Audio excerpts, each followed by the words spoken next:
oil rigs. Thank you. But at the same time, you always got his GoPro on. Just stuff. You see a good picture of him and the whale swimming by. It's unbelievable. Yeah, it's pretty cool. All right, we're at 6. We ready to get started? Yeah. Yep, Okay. also have Phil McDonough and Okay. All right. So it being 6 o'clock, we'll call this meeting of the RMLD Board of Commissioners to order. Call the cab meeting. This meeting is being audio recorded, held remotely on Zoom, and live streamed on RCTV. The RMLD Board of Commissioners recognizes the importance of hearing public comment at the discretion of the chair on items on the official agenda. Once recognized by the chair, all persons addressing the board shall state their name and address prior to speaking. It is the role of the chair to maintain order in all public comment or ensuing discussion. Do we have any public comment? Hi, can you guys hear me? Hi, Karen. Yes, go ahead. Hi, sorry, it's Karen Herrick from the Reading Select Board. I'm happy to join you this evening. So I joined in on the webinar and there's no video. Oh, thank you for letting us know that. Oh, I see you. Wonderful. And chat is disabled and that's fine, but at least I can see you all. Nice to see you. I just wanted to catch up with what you all are up to and let you know that our 2 building projects in Reading are moving along, and just make sure that we're staying in close contact with you all and see if you need anything. And the other thing I was kind of curious about, you may have heard, we have put an override on our November town warrant, and I know the select board keeps hearing that clientele at the food pantry is rising every year. I'd be interested to know whether more RMLD customers across the territory as well as in Reading, if that is also rising. I know a lot of people are struggling with the inflation that is persistent. And that's it. Thank you. So can you just be more specific on your question? Could you speak up a little? Are you asking are you asking specifically around RMLD customers? Yes. So I do believe that if people are, hold on, let me see if I can just get this up. Is that better? Yeah.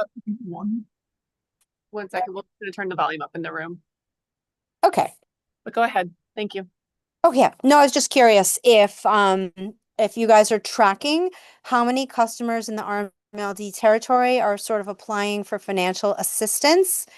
We are seeing every year, food pantry clients going up in Reading. I imagine the other communities are seeing the same, but and I don't expect this now, but I'd love to just follow up and see how that is looking from your end. And what I said before was just updating you. Our building projects are marching ahead. They're on schedule, and wanting to make sure that we're staying as close in contact with y'all as we need to. So thanks. Aaron. Yeah, we can get you information on any assistance that customers request. I don't have that right now. As far as the building projects, yeah, we've been in discussions with the town regularly on those projects. Okay, we'll get back to you on that one. Thank you. Any other public comment? Okay. I think with that, we've got the liaisons covered as well. Yep. All right, so we're going to move forward to policy committee update. We've got a couple of related topics, but we'll start with this. Yep. We've met before this meeting and approved an AI policy. So I think that will come before at the September meeting. That's basically all we did at the meeting, just ended. Okay. And then on your agenda, of course, is a change to policy 30. So I guess we segued to that. Right? Can I just ask a question on the AI one? The board and the cab will get an early view of that before, just so we can Yes. give it the first policy for AI. We probably just need a little time to digest. Yep. Okay. I think it's on as published with 1 word change. Yeah, with a really minor edit. It was approved with a minor edit that we'll make, and we get it out. Okay. Great, thank you. Can we move to the next one then? Yeah, and I think maybe policy 30 is where we have a policy related to greenhouse gas reduction and how we comply with the state's climate law. It talks about it in a general way. It says that we will set a policy for percentage of non-carbon at the beginning of the year, and there's a revision that is before you that I think Jason drafted it and would be better equipped to explain and walk us through it. Yes, so with previous discussions of the board around meeting the target percentages and what would happen if based on conditions in a given year, if we were unable to meet the goal without going out and procuring additional certificates, or if just in general retiring the ones we have significantly increased the cost to customers, that we add a trigger to make sure that we come back to the board and discuss that before moving forward. So that's what this edit does, and it centers around material change in meeting that target. So it could be that we have to go procure more RECs. It could be that the RECs that we have to retire ended up being more expensive and therefore increased the cost significantly. Or if there's just any other change in policy or anything like that, that maybe we want to come back and talk to you about it. And then it puts a threshold on that, which is 5 mils per kilowatt hour change in what we had already said it would be. So incremental from the original approved value. So like in this case, we were talking about last month that retiring 60% would increase around $1.20-ish, give or take, scenario. We wouldn't come back unless that was $1, unless it was 5 mils per kilowatt hour, which would actually be like another $3 or $4 on top of that. So that gives a pretty good threshold to kind of work within, but at the same time, anything that's kind of significant would be coming back. Any questions or further discussion on? So I'm looking at the 5 mils per kilowatt hour. That's a half a cent per kilowatt hour, right? Correct.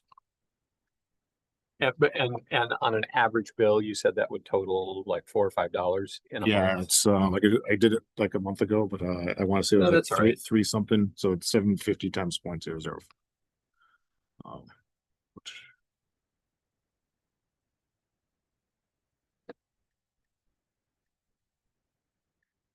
375.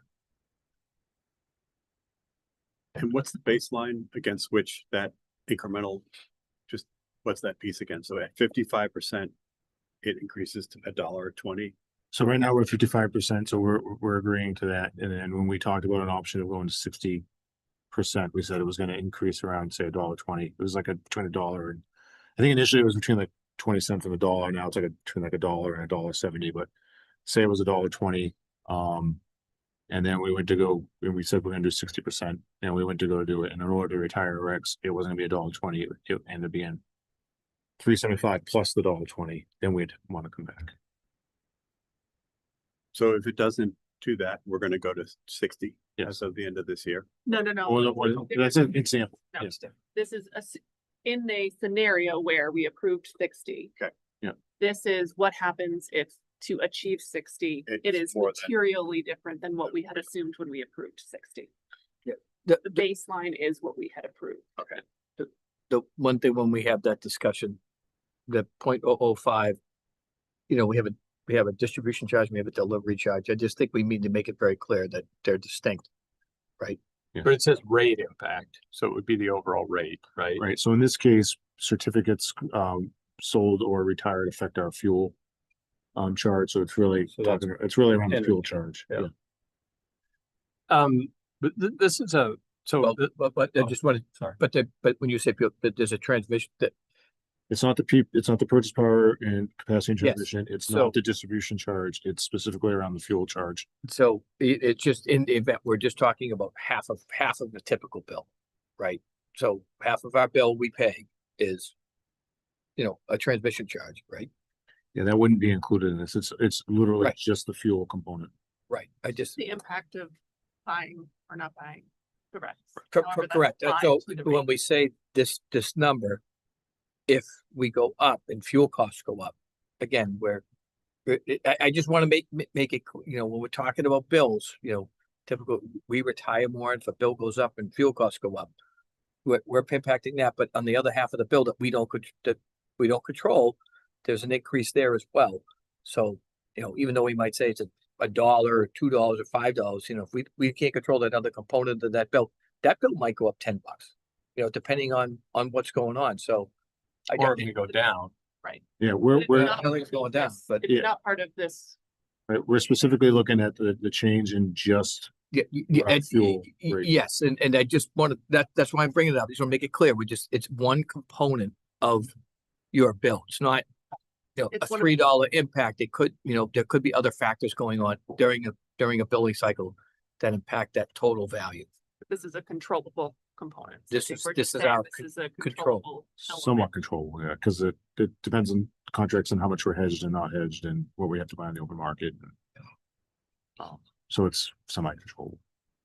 I have I mean, we don't have to talk about this if you tell me, hey, we're not going to talk about this now, but the title of the policy is non-carbon and greenhouse gas reduction regarding power supply procurement.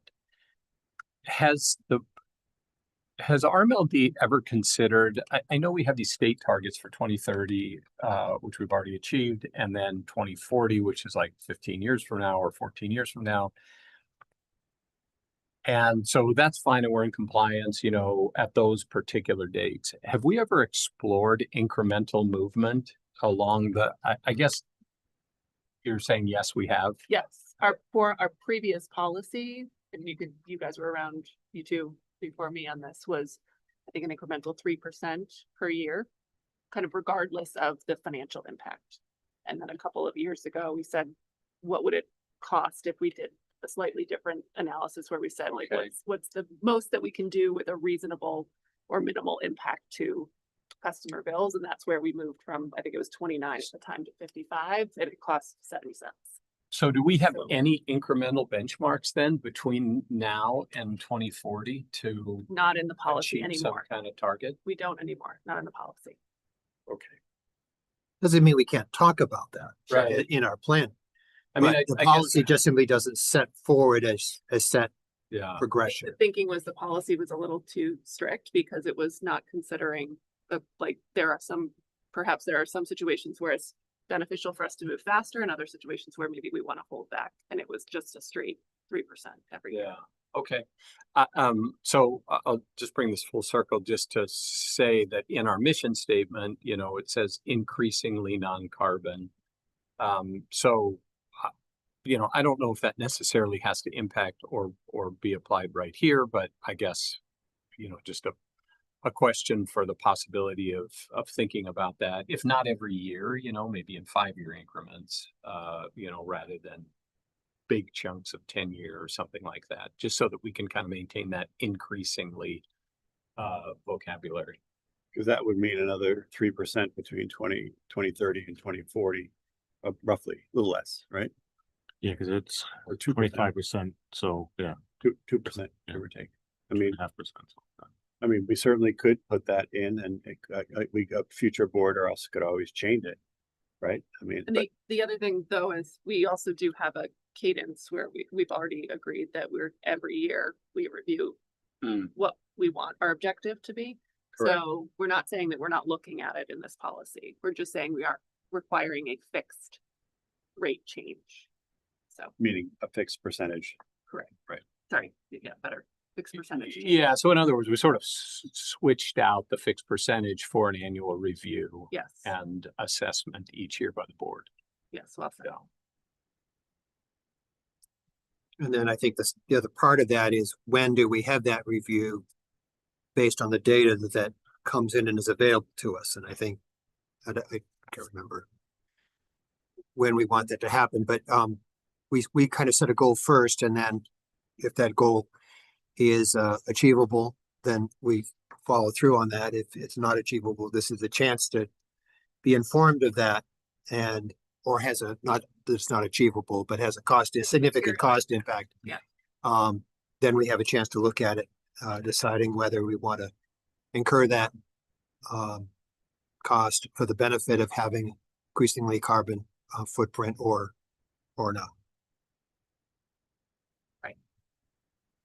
So the other piece in this, in the ensuing conversation, since literally right after we voted for this policy that's before us now, we had the conversation about how we talk about what are the components of our non-carbon. And I know Jason made a tweak in the annual report, but what came out of that, what became clear is that our non-carbon is 41% nuclear and 14% hydro, period, end of story. We don't have any wind or solar in our non-carbon portfolio. We have 0.14% solar, which is from some grant program a while ago. So that's something that is not really, and I would just put forward to us and to our policy committee of whether we want to be clearer about what is it. Yeah, it's in there if you read it really super carefully, but do we want to just be clear with ratepayers that we do not have wind or solar?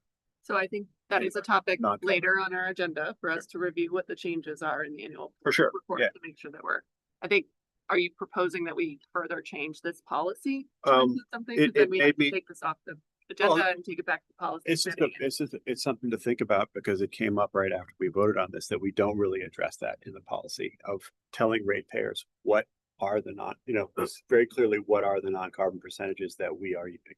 We also had the discussion that the policy is not the place for reporting. Yes. Policy is the policy. We want to report it the ways we want to Sure, report it. that's the reporting. But Yeah. what I'm saying is that our policy is, we're gonna set goals for non-carbon, but our policy, our greenhouse gas policy 30 never says we have any certain goal with respect to solar or wind. I think that No, that's too deep. I think that's contract purchasing. Right? Yeah. However Right. it's defined. I know that, yeah, okay. I think I go back to the Chris Pollard thing of what and how. I think this is very how. This is too much of the how. I think we can have that discussion within this. I don't think I think the policy should say we have a discussion. And then discussion can say, oh, if we set this goal, this is the places where we obtain that non-carbon footprint. If we want to expand it, where do we get it? And that can then come into other sources, whether that's solar or wind. So it doesn't preclude that discussion. When we just set upon a number, it'll have this look and this composition, and then Which will then therefore be articulated in the Right. annual report right. in a hopefully a similar way or- to whatever we look at tonight. No, because Or send this guide back to the GM to say, okay, this is the goal. This is how you told us you're going to meet it. We set forward that goal, and we understand its implications in terms of price. yeah, and the state has set a mandate for non-carbon. They haven't set. specific Correct, they have not. For different. You're levels. right, So I think it's just. that's right. Leave it. Would it be, I don't, is it possible to insert the word increasingly non-carbon in the purpose? It's the purpose sentence of that, just to reflect the mission statement of RMLD and kind of signal the intent that particular direction. In other words, this is not just kind of up and down, and then in 2039, we're gonna try to comply. So where exactly in the policy? To establish general policy guidelines to aggressively pursue practical and cost-effective, increasingly non-carbon and GHG reduced power supply, et cetera, et cetera. Would you just replace aggressively to progressively? He said increasingly. Increasingly pursue, I don't know, do you increasingly pursue something? I feel like the modifier's in the wrong place there. I feel like it Yeah. goes right before non-carbon.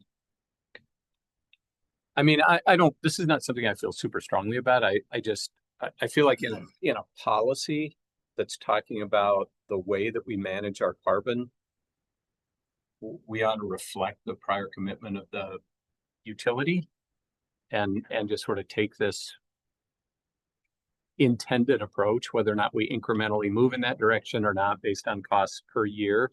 Is a separate question that this Over time- allows us over to time, discuss. clearly there is a pathway, right? Over time, there is a pathway to say that you're gonna be, I mean, you always be complying with state regs. And over time, you're increasingly gonna do it. So the question is, do you need to do it every year? To your point, do you want to force yourself to do it every year? Well, I guess my point is less, it's just a general policy guideline to pursue increasingly non-carbon power. I mean, based on community desire and the, you know, the intent of the utility as stated in its mission statement.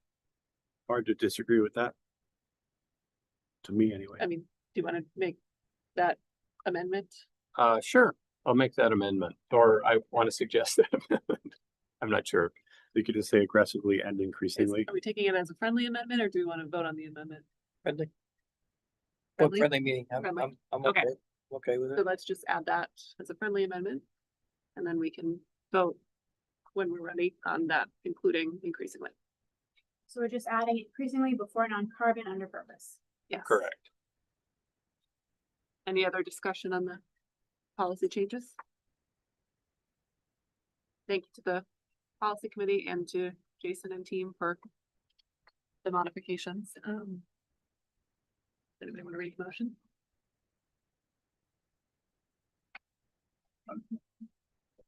Yeah. Ray. Sure. Thank you. Move that RMLD Board of Commissioners approve policy 30 greenhouse gas reduction or GHG reduction revision 03 as presented on the recommendation of the RMLD Policy Committee and General Manager with noted modification. Second, anyone? Okay, all those in favor? Carries 5-0.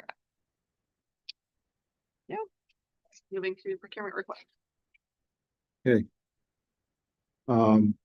So and a way to move forward on our ERP project, we put out a proposal, an RFP for consulting services to assist the RMLD team with determining software needs and requirements, helping us put together an RFP for the actual software, as well as documenting any procedures that have gone with the software, and to take a look at what might be needed as future procedures to work with new software.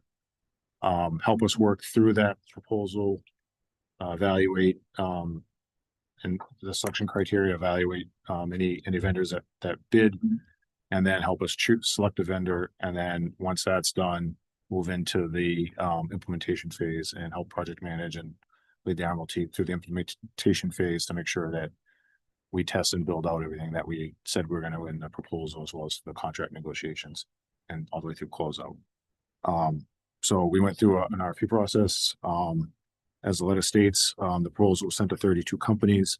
We did receive 5 proposals from Consultad Inc., Adisto Resources, Integrated Technology Partners, Plant Moran, and WKU Consultancy. The evaluation team reviewed the technical proposals first, went through and scored all 5 vendors. And then once we had come to a consensus on the top 3, we looked at some pricing. It didn't really change anything. So we selected 3 vendors to make a presentation to the selection committee. And those were Adisto Resources, Integrated Technology Partners, and Plant Moran. We went through that interview process. Afterwards, the team met, and it was a unanimous decision to select Adisto Resources for this project to assist us with that. And so their estimate for the work with estimated hours and to get us to implementation was around $316,580, but there'll be actual expenses billed.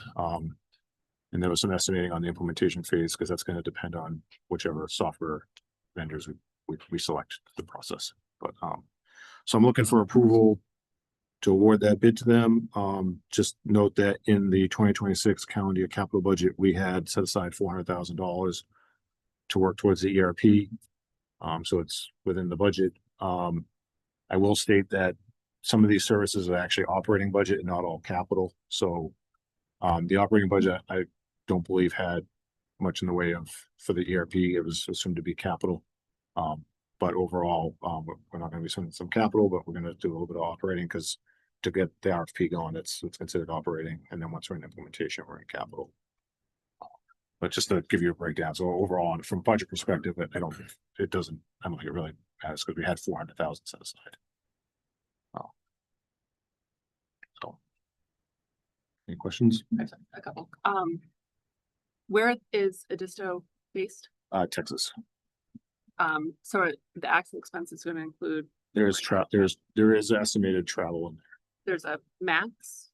there. They estimated 9 trips with a dollar value, and that Okay. was included in that 3. Okay, and anything above that, do you have to approve before it happens? Yes. And so is it time and materials based, or are they basing this on? Yes, Or it's gonna be expenses as they go through it. the expensive, sorry, the total price, is that? Yeah, it's gonna be, as they work on the project, they'll bill us their time and material, but they estimated hours and a cost for each phase, which added up to this, so this was their estimate. And I'm sorry, does the estimate act as a cap? We would initiate a PO for that, and that's what we would be in, and if it's decided to look like it was gonna go over, we'd have to process a change order. We did check the references. They've worked, they either have worked or are currently working for 2 Massachusetts municipal light plants at this time with the similar project. Talking to both those references, they have not gone over their estimate, and there has been no request for change orders. So we did ask those questions.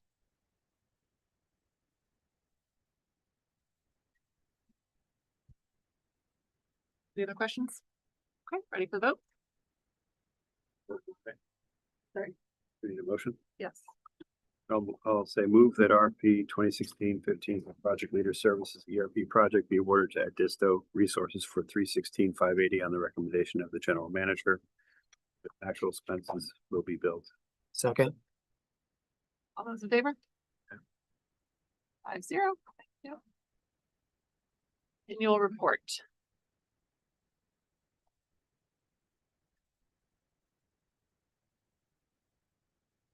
Well, first up, just like one of the changes was on this page that actually there, where we did make the change and put everything in the same unit as kilowatt hours. So it is consistent on that page. That was one of the requests last month. That's on page PDF 3. Yes. So if you surface a little bit, just a little bit more. So I think we had KWH delivered, but we had in-territory generations megawatt hours, so we made everything consistent kilowatt hours as a request. Simple change, so it's there. Just wanted to point that out. And then the other change is at the end.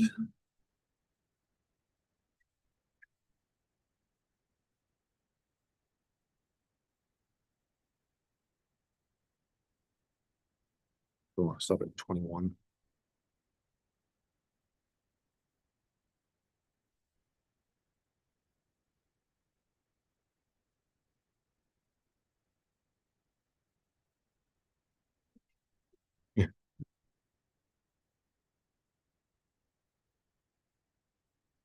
So in 21, I just want to point out, we didn't actually change this page, but it kind of leads into the discussion I think we're gonna have. So this is where we talk about the certificate retirements and that we're at 55%. But we did not make any change to this page. I know we talked about potentially changing this page or moving the order, but it was left as is. And then on 22 is the change. So at the top here, we added a paragraph describing the new chart of how it's broken out. What we've done is we've called out on the right-hand side what makes up the 55%, which we say non-carbon certificates retired, which is the 14% hydro, then it says non-carbon to distinguish between the hydro where we sell the certificates, and then 41% nuclear non-carbon. And then you'll see on the other side, we have 45%, which we have to consider as carbon emitting because we sell certificates, or some of the sources don't generate certificates. So we called that out, but all that is described in the paragraph above. I think Pam has an old version of, Yeah. on her particular word book, yeah. You do too? Yeah. Sorry about that. Okay. Oh, This is better. But it's up there on the screen. Yeah, that's- The new one is up there. I can just turn around. I love that modification. I think it deals with both of the issues. One is where do we buy power, and then how much of that do we keep as non-carbon certificates? And even though we might buy non-fossil fuel sources, we don't keep the certificates. I think it covers that, it shows what we keep, hydro and nuclear primarily. So I think that's a good illustration.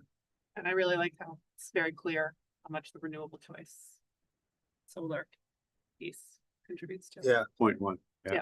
Well, but that's a goal then, Sure. to try to increase that. Yeah, it's transparent to show. Do you have somewhere else in here just the power source breakdown, or is this is meant to convey both It's both at the same. power source at the same time? Yes. We Particular issue was, we I think removed, we all remember. like, Right. yeah, we, the- I mean, next year, not this year, next year, maybe we can have, another chart, just purchased versus retired. They're two different things, right? And Vivek made the point about maybe we even change the overall reporting to match, how we would report it anyway, which maybe that's another way to do it. It doesn't hurt. It's data, how you want to look at the data. I think it's the same data that you're asking for, it's just visualized this way versus like in a chart format. Yeah. or in a grid format. Correct. So it's a good change. Thank you. We had a couple offline discussions during the past couple of weeks, so thank you for that.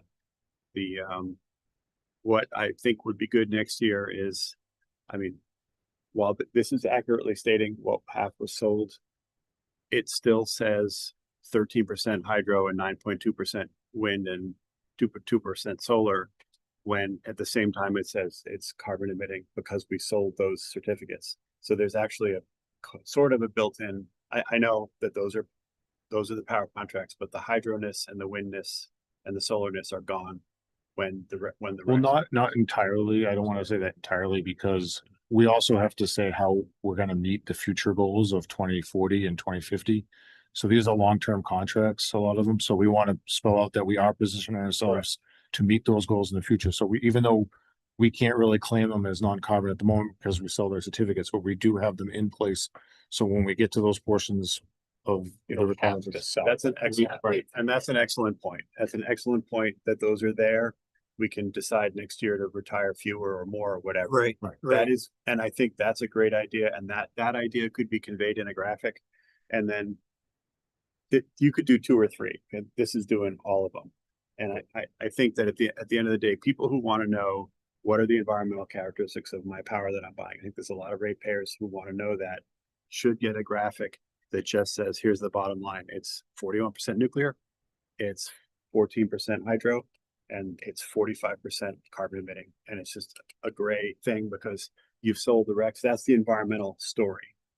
And that they don't think that there's somehow environmentally wind or solar on our grid, because there isn't.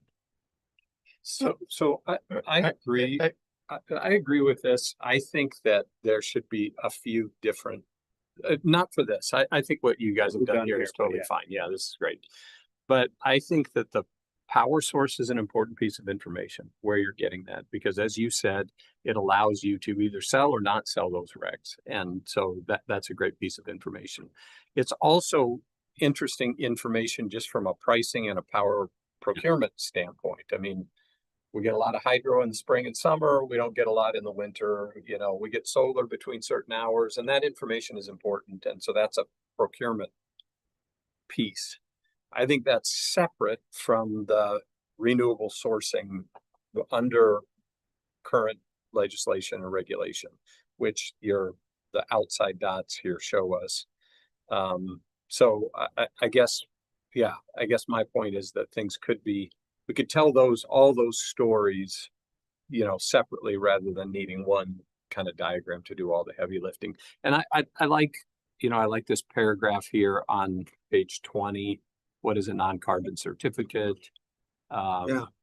I think that's great. I think your description on page 21 is good. All the descriptions are good. I guess the only other thing I want to say, that is that a month ago, we talked about this, and it sort of felt like there was this message that nobody really pays attention to this or nobody really cares or can follow it. I don't think that's true. I think people do care about, you know, where their power comes from, and I think they can track this, and some people are interested in it but don't fully understand the discrepancy between power source and rec. And I think that by reading something like this, they can be educated in it, and that's what the report ought to do when is aiming for. And enrich one thing, we've had a separate discussion on, we report scope 1 and scope 2 emissions.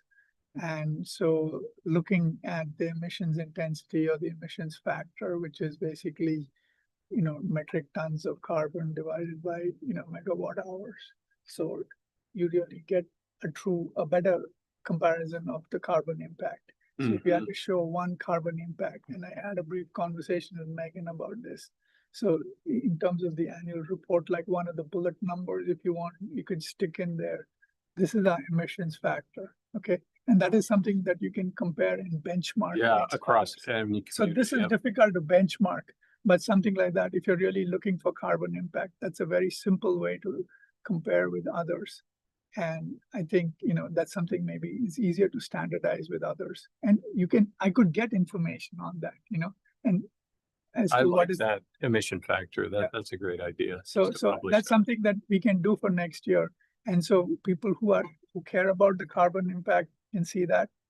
And I think, your point, Pam, about showing the renewable choice, if people really care about it, they should just buy the renewable choice, right? If this really matters to people, rather than saying, I want to increase the rate for everyone else, I should be willing to step up and say, fine, I'm going to buy. And so I wouldn't mind helping promote that a little bit, because why do you want to burden everyone else? I mean, clearly the utility should try to do something, but if you want to accelerate it, maybe it's okay to promote that, and using this as a way, we do some messaging there. I'm happy to participate, and I'm sure Dave's also willing to participate in that. I don't want to be involved. at all. Okay, fine. I'm happy to.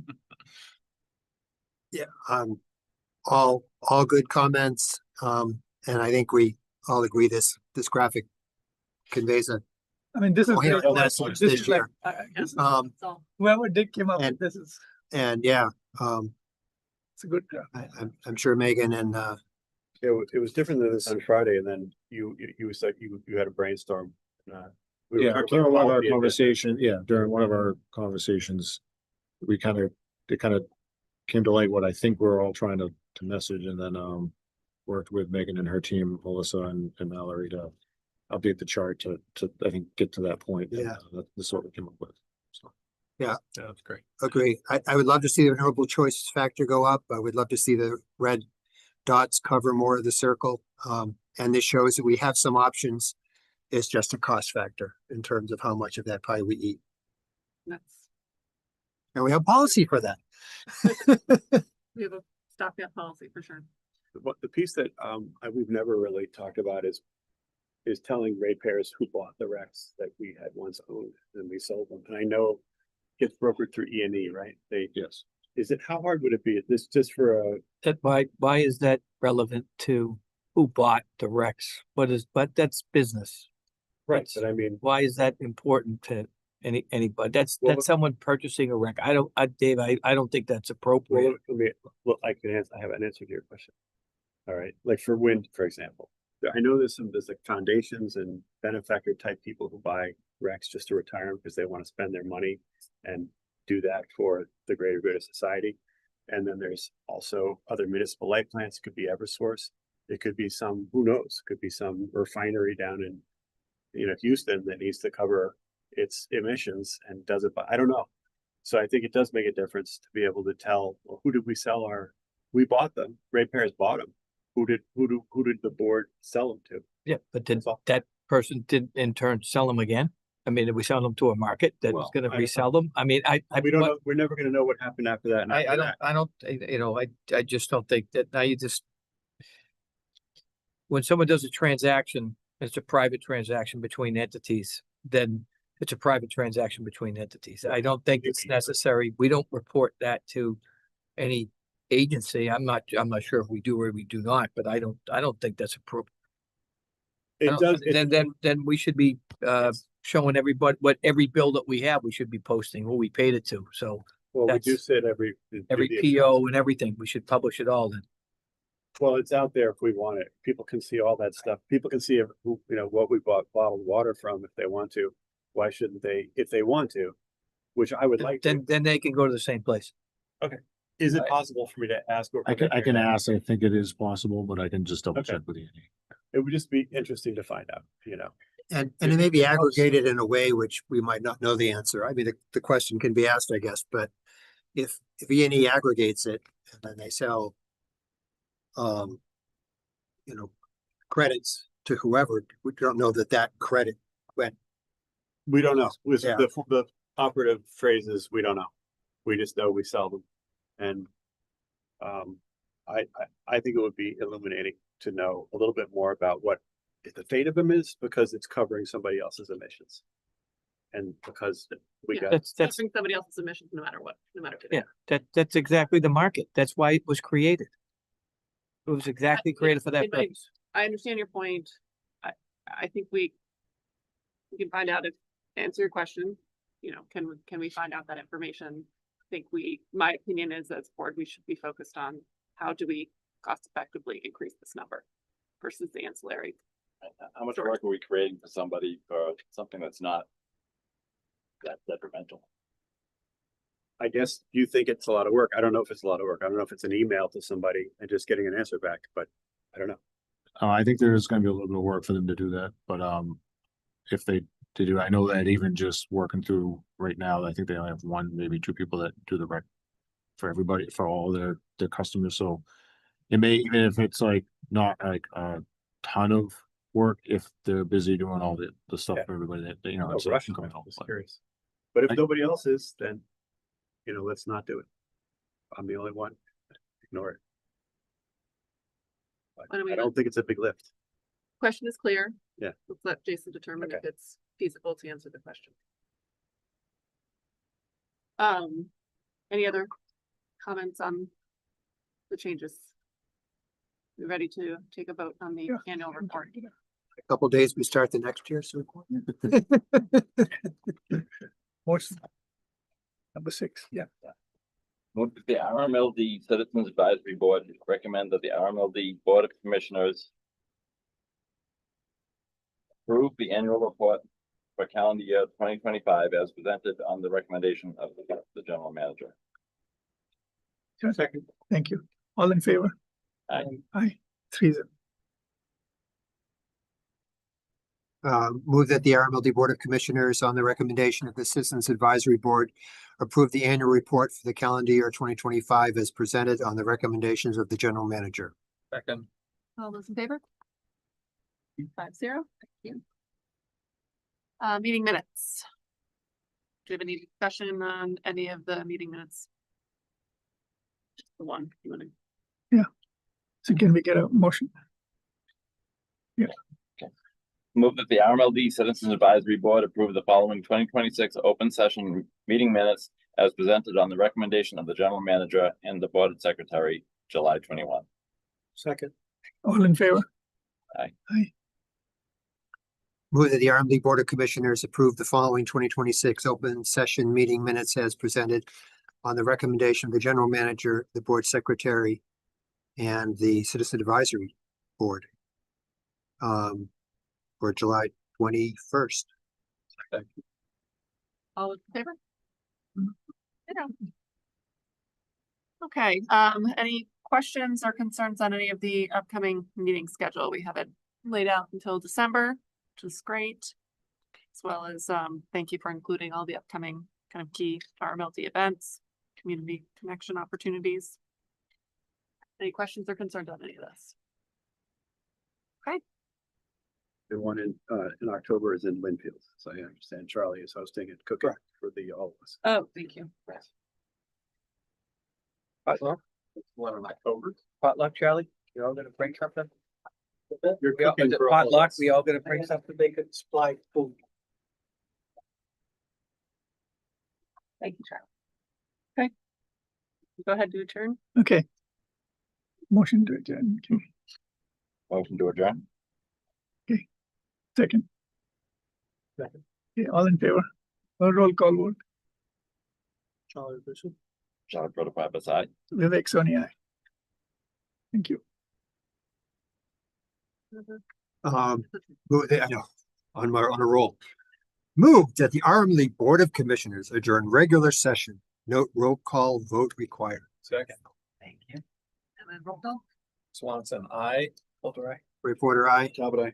That's the one I could find. All right, thanks, everyone. Thank you, everybody. So, Minutes. Good. next time we have the elections. Recording stopped. Which we approved.